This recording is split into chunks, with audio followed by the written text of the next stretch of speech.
So, Mike LYDON. The stage is yours.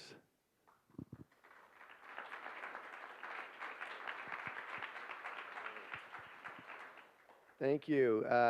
Good morning. It is 4 a.m. in New York City, which is where I came from yesterday. So hopefully I stay awake throughout this presentation. I'm very pleased to be here. It's my first time in your country, first time in the city of Prague. I've heard so much about it, and so it's really great for me to be able to come and share some of our work from the United States here with you. And of course, I'm also excited about learning from you and your challenges and your opportunities and the things that you're doing to help transform your cities. How do I advance here?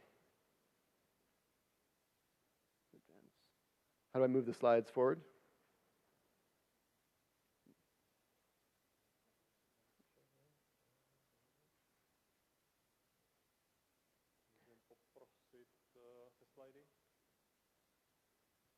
Does that work? Yeah. Okay, great. So I'm going to share from the beginning with my work in Miami, which is where I worked right out of graduate school. I became a very large advocate for cycling and had the chance to start to introduce some of those ideas with the mayor and the city there. And we did our first, what we call open streets, and this was in 2008. And this was largely based on the model from Bogota, which I'm sure many of you know. It's just called the Ciclovia. So we brought that to Miami, and it was the most powerful moment in my career up to that point because we had talked about a friendly city for people. There were policies, there were plans, but this was the experience that we gave thousands of people who could see their city, they could see their streets in a whole new way. And it was a very powerful moment for me as a young urban planner to know that you can do this. You can make change, it can happen quickly, and you can provide experiences for people that change their mindset and become powerful allies for change. So from that effort, we started street plans. We're based in Miami, New York, Atlanta, and a few other locations around the United States. And we were primarily about better streets and making better places. And we do that through planning, formal channels in terms of working with councils, different departments, different scales of government through plans and policies. We also do a lot of technical design to help implement those projects and make sure that the documents that we create aren't just documents that provide just a vision, they need to provide change. And to provide change, you need to attach the planning process to the implementation process in a way that gives people those powerful experiences, such as we had in Miami back in 2008. So for transport, right, starting at a high level, I love this quote. When we build our landscape around places to go, we lose places to be. That's by Rick Cole, who's an urbanist in Los Angeles. And I think in the United States in particular, we've done a lot of building of places to go, and we've lost a lot of the sight and the awareness about the power and the value of places to be. As context, this is the most boring graph I'll show you today, I think, but we have doubled our population in the United States since the 1950s, but we're driving 7 times as much. Clearly, that's not sustainable as a country. That's not sustainable for the globe. Transport is now the largest source of emissions in the United States. That's a sort of a recent change, in fact, that transportation overtook other sectors. So that's been something to think about. And at a global scale, like I said, this has sort of a terrible impact, right? We are bad actors on the world stage, as are many others. And our local outcomes, our local policies and actions in the United States does have global ramification. This is from NASA. This is just a graphic that was from 2021 with all the natural disasters happening simultaneously around the globe. But collectively, our actions, right, also have these hyper-local outcomes. This is my city. This is New York. A couple weeks ago, we had the biggest rains that I've ever experienced. We had epic floods in certain parts of the city. And it restarts this conversation each time one of these disasters happen, that we have so much more transformation yet to do in New York and, of course, across the country in the globe. And so we're so willing to just think about the next technological investment as being the solution when we know, geometrically, spatially, quality of life-wise, this great meme, which some of you might have seen on the internet, explains it all. Like, cars are still cars, no matter how they get around. Yes, we might reduce some of their pollution, but spatially, they still have the same bad impact on our communities. We also know that when we start to change from car-based investments to people-based, cycling, walking, transport, those are actually sources of more jobs. So from like a political perspective, creating more jobs usually wins in political arguments. And there's been a few studies of late that show that walking and cycling infrastructure projects create a better economic impact per dollar invested than large-scale road infrastructure. So we can decarbonize and humanize our cities at the same time. And I think that's the big goal and the big vision I want to set out for us here today, is that both are possible.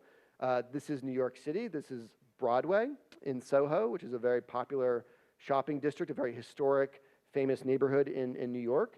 And we worked with the business improvement district there to come up with a long-term vision for what Broadway could be, which is a much more car-reduced, pedestrian-focused corridor for all that activity that happens now on these little sidewalks, where it could be happening across the entire street, building to building. But of course, you know, as we developed this vision in 2020 and 2021, when we were doing a lot of our engagement on computers and not in person, we had the same reaction that you will typically get in a planning process, which is, hell no, no way, you can't take away parking, how will this street work, etc. You guys will experience this from your laughs. We experience it. This is the common reaction to change. So I think your remark, Petra, about, you know, shaming people or preaching to people or pretty pictures on the screen like I just showed, it doesn't work, right? We have to give people legit experiences. So I'm critical of this process, and I became very critical of this process in my early days, you know, learning about urban planning. I was very idealistic, as many are when they come out of school, thinking I'm here to change the world for the better. But then you realize that the system is not really set up for fast and quick change. It's overly focused on large-scale infrastructure projects, which of course are needed, but how we get there is up to us, right? We don't always have to take these long timelines to just talk about something that doesn't come for 20 years. We can work on elements of that much faster. And in the US, the projects are so big and the timeline so long, the only people who can be involved are those with time and money. And that's not a lot of people come to a meeting on a Tuesday night and want to scream at city council, right? There's a certain kind of person who does that, and that person does not represent their communities at large. So this is a wonderful quote from a professor in University of Michigan, that liberal governance has developed a puzzling preference for legitimating government action through process rather than outcomes. So tactical urbanism, which I'll get to in a few minutes, is all about getting to outcomes quickly. That's what we want to see. And the great Jane Jacobs said that city planning lacks tactics for building cities that work like cities. So back to that project in Soho and Broadway in New York City, you know, these are the pretty pictures and the visions we created for that neighborhood.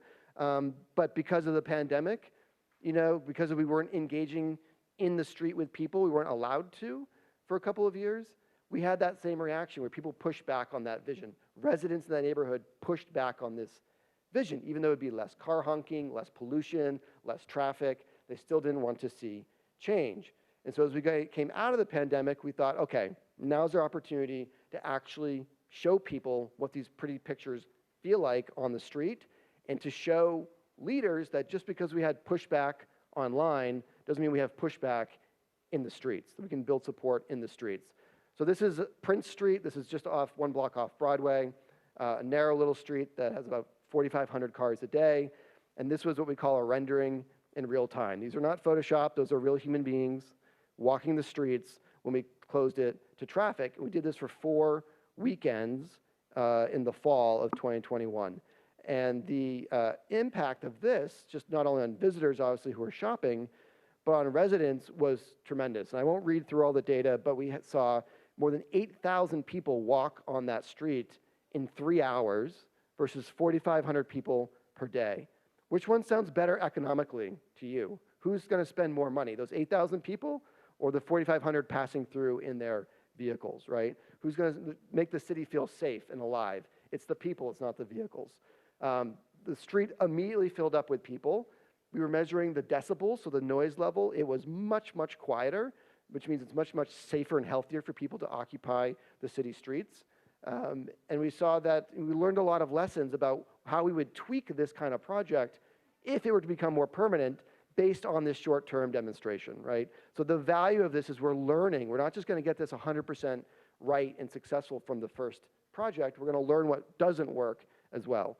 And overall, we saw much more support. We saw in our surveys, 90% of people agreed that the street should stay that way. And there were very, very few people who wanted to see it stay in the status quo. When we actually surveyed specifically residents, it was about 78% were supportive of the changes. So not quite as many as maybe the full mix of people, but still a vast majority of people who I didn't hear from online, on Wednesday night meetings at 8 o'clock. They weren't showing up, but when they're in the street going about their daily life, they'll give you their public opinion, and we could share this and say, look, there is support for this to move it forward. So Jaime Lerner, the great architect and mayor from Curitiba, Brazil, says to innovate is to start. The most important thing we can do to be innovative is just to start trying something. Just learn, right? See what works, see what doesn't work. And that's what we call tactical urbanism. So it's an approach to community building for cities and communities of all scales. They use short-term, low-cost, and scalable projects that are intended to create long-term change. And so where tactical urbanism is different from, say, pop-ups or other terms that are very common in the language in the field, is that there's always a long-term thinking. There's a strategic vision that's being established, and the tactics are in service of that vision. So we start with small-scale projects, and we test, and we learn, and we test again, and you can evolve your way into lasting transformation long before conventional planning timelines would allow you to think are possible.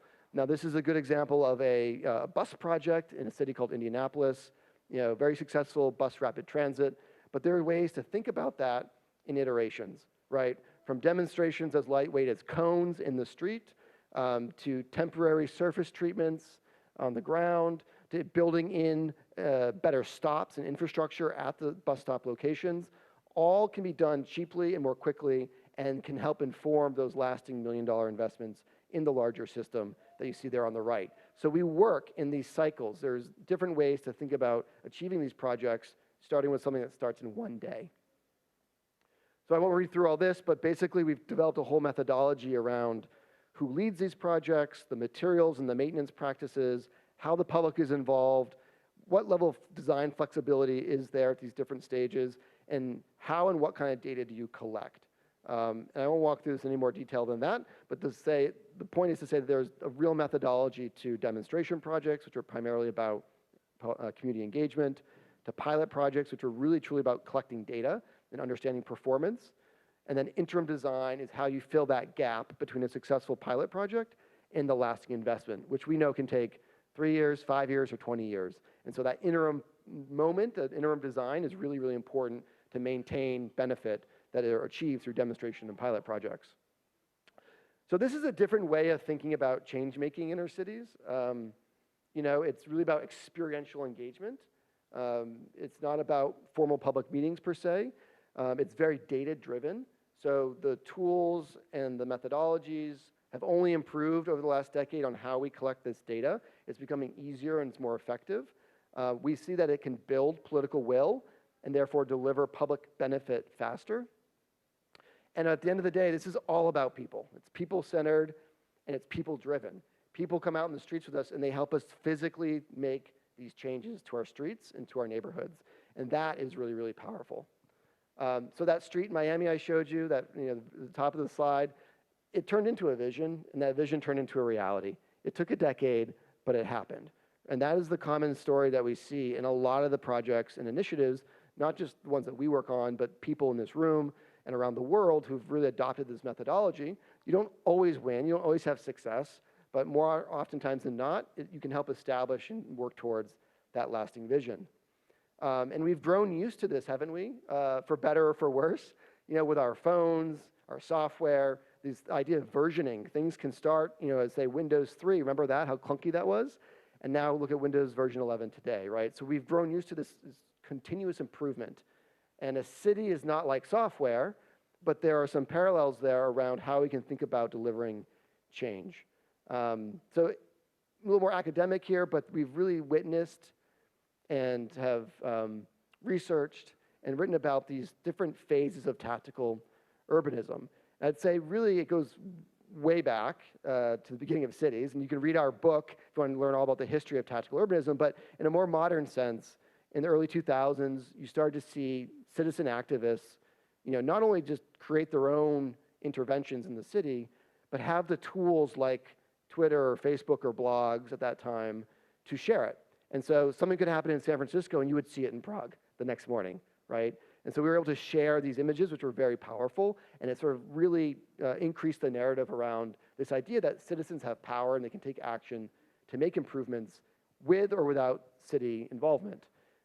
2007, moving forward, you saw cities like New York and San Francisco bring some of those tactics, some of those projects and initiatives into city government and say, there's actually something really powerful here. How do we scale this up? And I would say to any activist, the only way to scale something citywide is to get your city to support and get engaged in that practice, right? So you can't do it alone, and we started seeing leading cities in the United States and other places start to do that. I'd say around 2015, we started to see actual policies, investments, programs, and smaller cities across the United States start to experiment with this idea of tactical urbanism.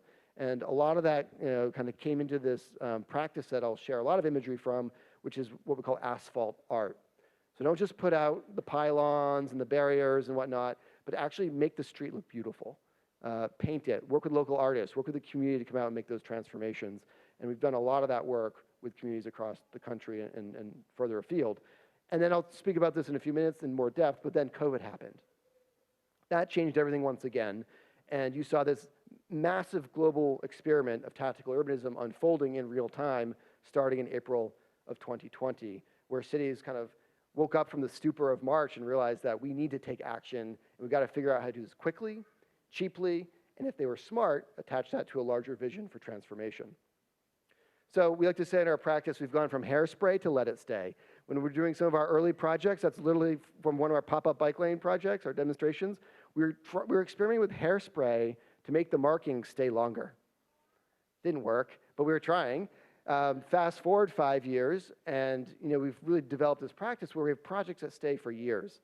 Again, as those interim design projects that can fill gaps. And so once you start, don't be afraid to start with hairspray, right? Start with something small, quick, cheap, and you learn a lot through the practice of doing and intervening in the city that allows you to evolve your own practice in city transformation. And you can do this in tiny, tiny communities. We've done this in communities that are rural with 1,000 people across the United States. Cheap, cheerful, effective projects in all sorts of rural communities and cities, to suburbs, which in the United States are extremely auto-dominated. We're talking, miles of streets that are 3, 4, 5, 6, 8 lanes wide. We've done a number of projects where we help, humanize those kinds of environments. And then in large cities, right, where you have such a built-in and latent demand for public space and to fill streets and to use streets differently. And this methodology helps us uncover that and show that back to communities, to city leaders, that you can make these changes and have great success. And finally, we've seen this work at the regional, state, or even national level, where whole countries like New Zealand have a program called Streets for People, which has tactical urbanism at the center in terms of delivering transformation. In just a couple short years, they've done more than 79 projects across that country, primarily in streets and public spaces, and have used tactical urbanism to good effect to install those projects. So I'm going to give you 3 case studies from our own work, but before I do, I'm going to quickly go over 10 different ways that you can use tactical urbanism. It's certainly not the only 10, but there are 10 common ways here. First is that guerrilla unsanctioned activist action. This is what got me excited about tactical urbanism, is seeing people make changes in the middle of the night just to show, right? Rather than tell, but show people this is how we can transform the city. And as I mentioned, this practice goes all the way back to the beginning of time with citizens making their own incremental improvements, in front of their house, their building, or their business. The picture on the left there is someone named Claire Morissette from Montreal, who was doing guerrilla bike lanes in the middle of the night in the early 70s. So again, not a new practice. And of course, Montreal today is probably the most bike-friendly city in North America. There's a connection there. So number 2, Community engagement during a planning process. So say you're starting a new cycling strategy in your city, or a new walkability plan, or you're trying to densify around rail stations. Tactical urbanism is a great way to show people the ideas and the intent in the plan. And it's a great way to engage people in streets and public spaces, to reach more people during the planning process, to get their input, to get their ideas, and to contribute to that change. And so we do a lot of these demonstration or pilot projects during the making of a plan. Of course, as I showed you in Soho or in other places we've worked, it comes after. So once you've built momentum, you've built excitement, you have political support enough to adopt a real plan, you can't just let it sit there. You have to immediately start to implement elements of that plan. These are two different projects, one from Miami and one from New York, where that was exactly the case. Within a year of the plan being adopted, there was change out on the street to continue that momentum and to continue to engage people in the process of not just installing these smaller projects, but projects at large that will come after these. Number 4, pilot project as part of capital project development. That is a mouthful, I'm sorry. But what that means is you can have money already allocated for infrastructure upgrades, transport, street design, whatever it may be, but you might not have support, or you might have not full clarity on the details of those designs. Should we have the protected bike lane be this wide or that wide? Do we want the plaza here or there? You want it this width or that width? And so tactical urbanism is a great way to ground truth and test out sometimes multiple options on the same street to get that feedback and that understanding about what's going to work well in that context. And in that work, there's a humbleness, knowing that we can't just design everything in AutoCAD or Photoshop and say we've got this 100% right. The testing allows us to see our own mistakes and what works and what doesn't. And it's much easier to know that before you invest millions of dollars. Number 5, this is getting a little bit more specific, but in a number of communities, they've wanted to build, let's say, protected bike lane networks quickly, but they weren't sure which barrier types would work best in the settings on their city streets. So this is an example from one project where we tested, I think it was up to 5 different types of quick, low-cost tactical barriers on the streets to get feedback, not just from the users in the community, aesthetically, performance-wise, but also for the city. What is the most durable? What is going to be easiest to maintain so that we can, when we build this, we're confident that we can actually expand and create a whole network and not just one street and have it be challenging to maintain. Number 6, we've worked with a lot of academic institutions to do studies, like actual academic studies, so real studies on if this stuff works or not. And this is a good example from West Palm Beach, where they had an underutilized waterfront. And we worked with Happy Cities, who some of you might know, Charles Montgomery from Vancouver. We worked with them to do a lot of analysis and research on the effects of before and after, basically. So the tactical intervention was to provide the after case study against which we could measure the baseline of the existing condition. Number 7, rapid crisis response. Of course, this folds in the pandemic, but also things like earthquakes, floods. We have all these natural disasters happening around the world. If you want to dig into this case study, I would encourage you to do it. This is in Christchurch, New Zealand, which was decimated by a couple different earthquakes back in 2011 and 2012. And the government was very sluggish to respond, but the people, the citizens of the city, responded collectively to start reactivating and reanimating their city and rebuilding the city from the rubble. And it's a totally inspiring story, and at the core of all of that was using tactical urbanism as a way to heal. And a lot of those temporary spaces that got built in response to the need there with the earthquake have since been made permanent, as you can see there on the plaque. Number 8, we call site pre-vitalization. So maybe you have vacant land or an underused building or park space. We call this pre-vitalization. So the kind of work that you would do to program, activate, redesign prior to really witnessing a full revitalization or transformation of an urban space or building. This is an example from Pittsburgh, where we're working at an old steel factory site and continually programming this one public space before any of the infrastructure and the buildings are built around it. Road safety response. In the US, we have a terrible safety crisis on our streets. And if you need to respond quickly, this is one way to do so. This is actually in front of my littlest son's daycare. And 2 years ago, a baby who was 3 months old got killed on the sidewalk with a reckless driver who went the wrong way down this little street. And so we worked very closely with the city of New York and the neighborhood to close it and then make it a plaza. Obviously too late to save that baby's life, but if you need to make those quick changes, this is the way you can help do that. And finally, if you want to scale this work, if you want to have it be available to every neighborhood, every planning and design firm, every group in the city, you've got to think about programs and policies to sustain that work, which means investing on the city side to really put staff and resources behind managing and promoting a program. And we've done that in a number of cities, including in the European context. So I'm going to leave you with just three case studies from our work. And I could not speak about the pandemic today. I really got burnt out on speaking about this for a while, but I felt like there's like some reflection I've done recently as New York has started to really come back to life and move beyond it, as have other cities.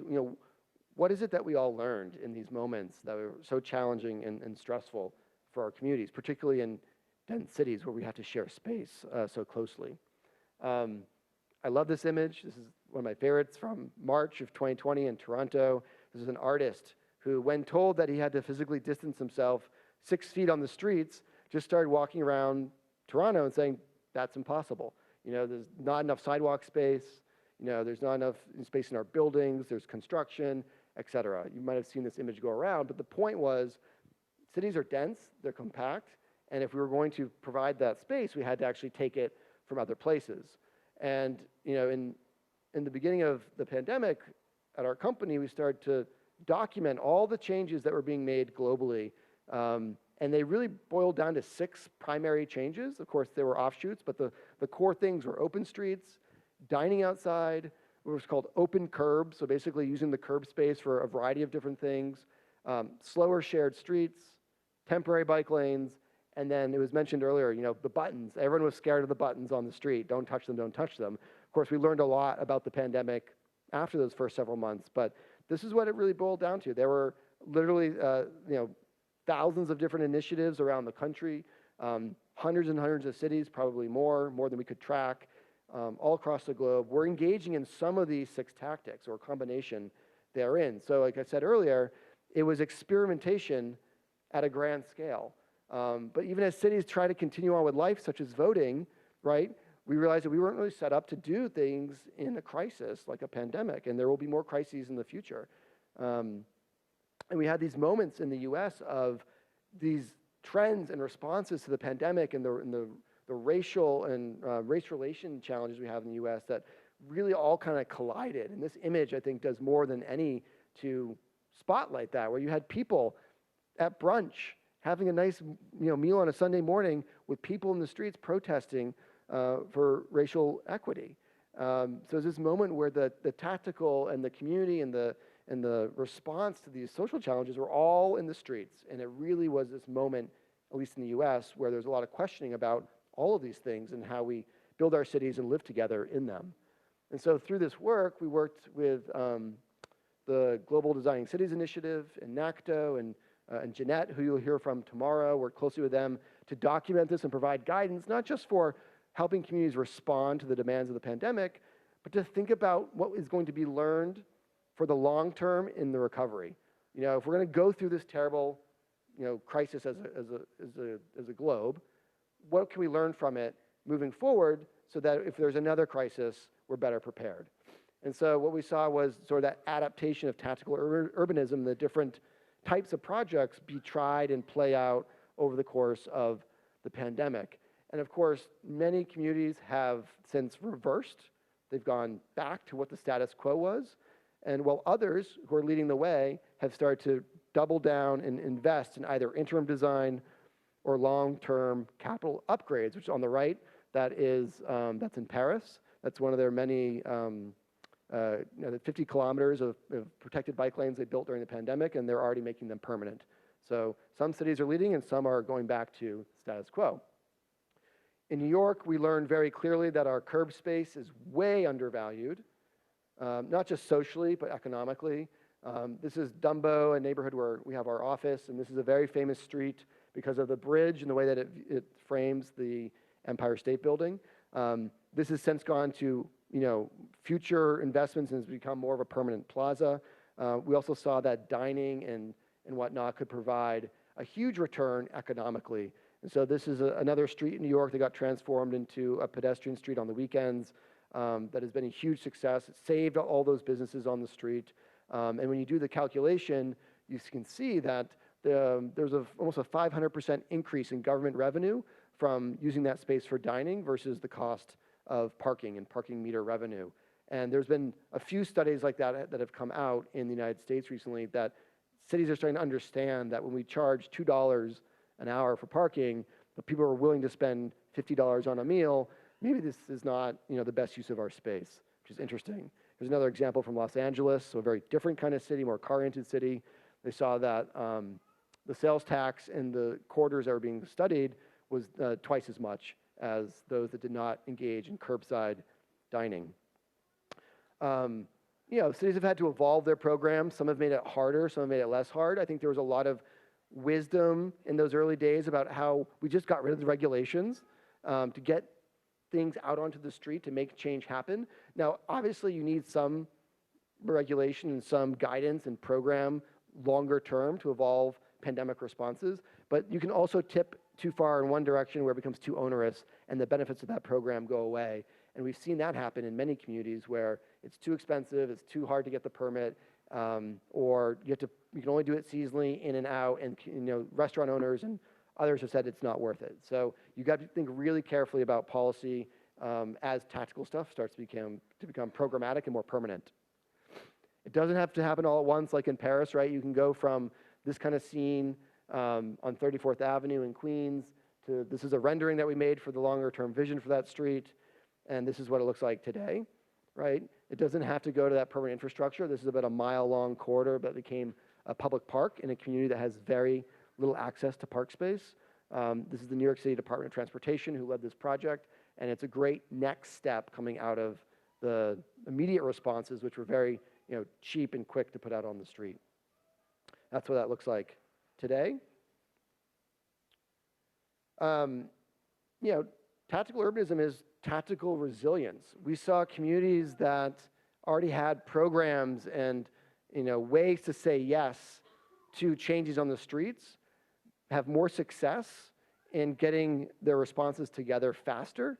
And so when you think about resilience in your community, how do we respond and deal with crisis? If you've built the muscle, if you have the program, if you have some of the policies that can be adapted in those moments to work, and it's not such a big leap to figure out how to make changes in public space. But when we think about streets, right, this is not just about streets and curbs and plazas, right? It's about people. So when we have more resilient streets, we have more resilient communities. I think that's the main lesson coming out of the pandemic. Case study number 2, this is in Los Angeles, in a city actually that abuts Los Angeles called Culver City. They had put together a number of plans around densifying around their transit stations, around cycling and walking, but they had no momentum towards implementation. The pandemic broke that loose for them, and what we were able to do is to reimagine not just one, but up to 3 corridors that would be transformed from being auto-dominated into being oriented around cycling and walking. So this project had a lot of different elements, from the placemaking and asphalt art, to micromobility, to the creating dedicated bus lanes and bike lanes that were protected from traffic, and to get these all on the ground within 1 year's time.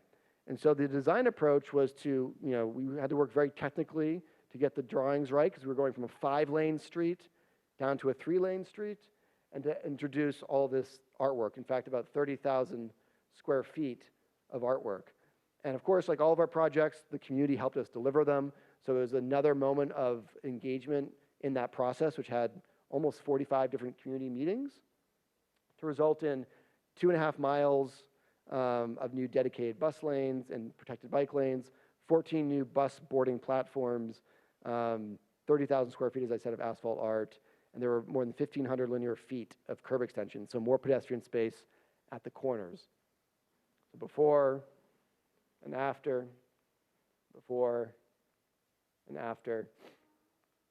And all this was done in about a week in terms of installing this project. And what we measured was the spatial allocation from non-sustainable to sustainable modes. It was 0% sustainable transportation on this corridor to 56%. And that's what these changes allowed us to do very quickly. And of course, measure and evaluate what was working.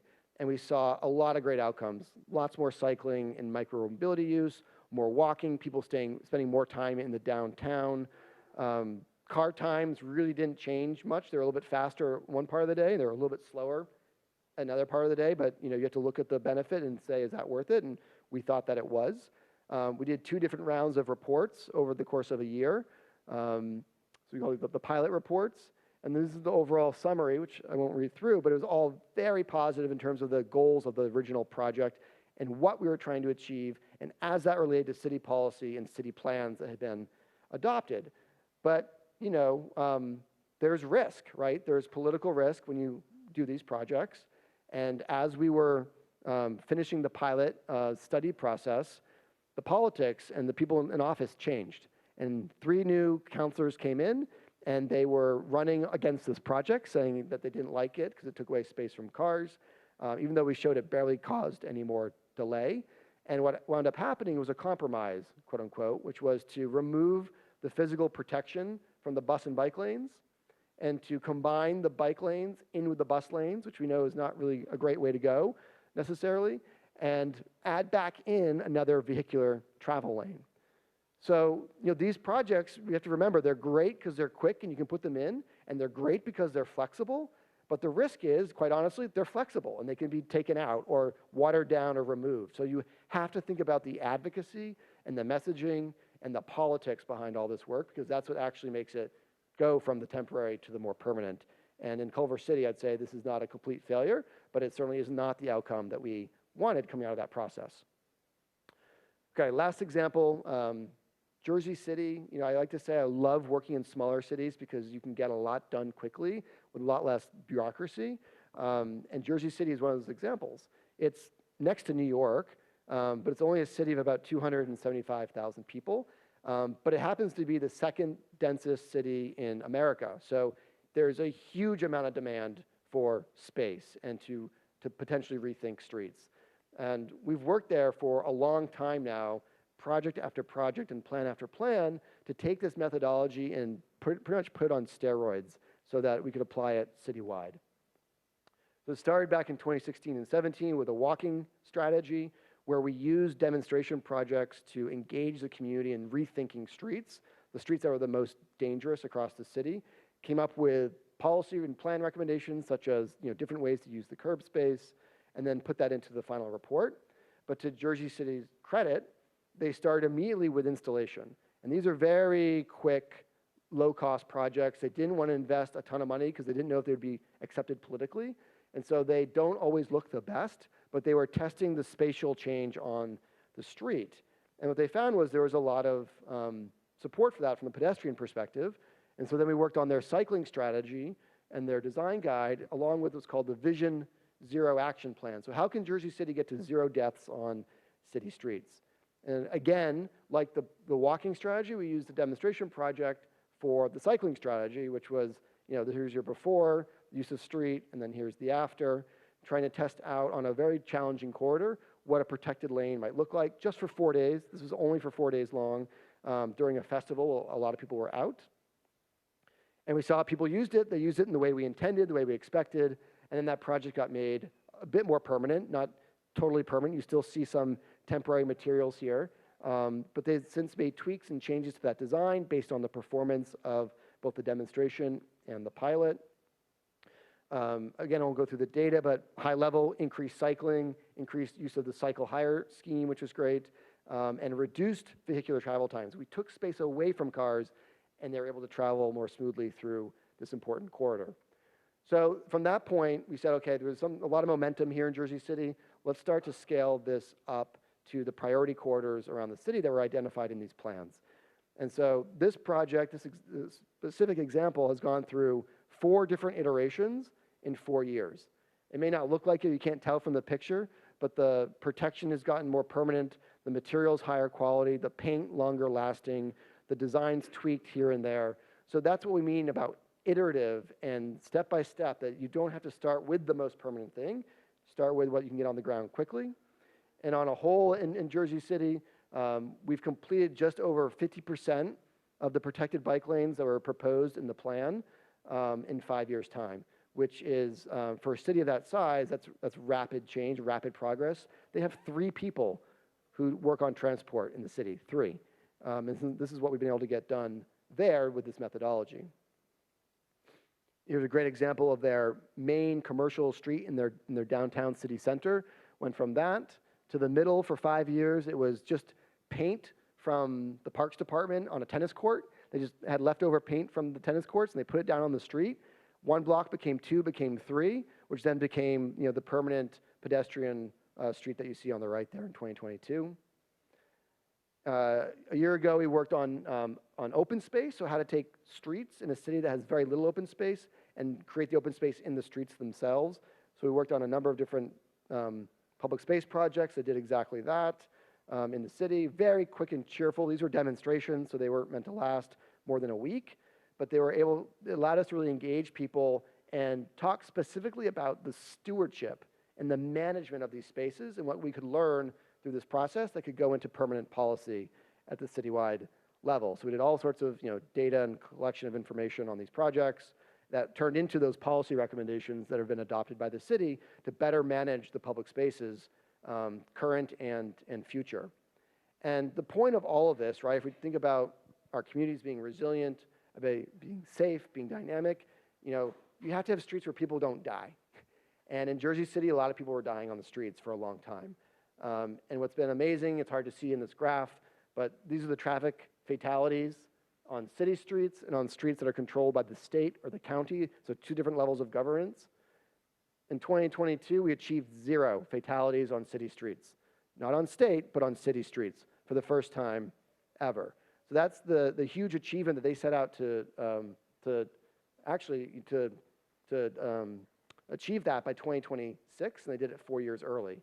And at the heart of all that has been working quickly, inexpensively, iteratively, and bringing the community along the way with the process with demonstration projects. So they can really see the changes and believe in the changes and experience the changes to support the lasting investments that are having a very positive outcome in the city. So new projects underway, which are going to be just reinforce this approach. We're now working more on permanent design of a lot of those projects that were temporary or interim, both during the pandemic and prior to that. So if you want more resources, there's a lot out there on this stuff that we and many others have created.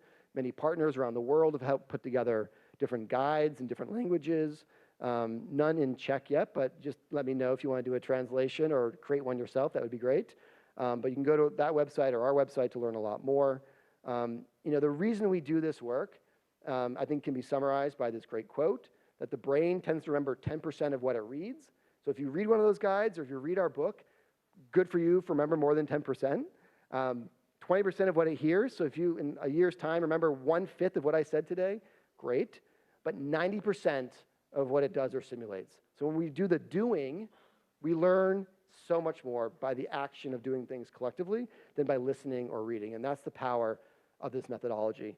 So we've got to think about, local to global, and we've got to think about the tactical and the strategic and how those work together to create change in our communities. Thank you.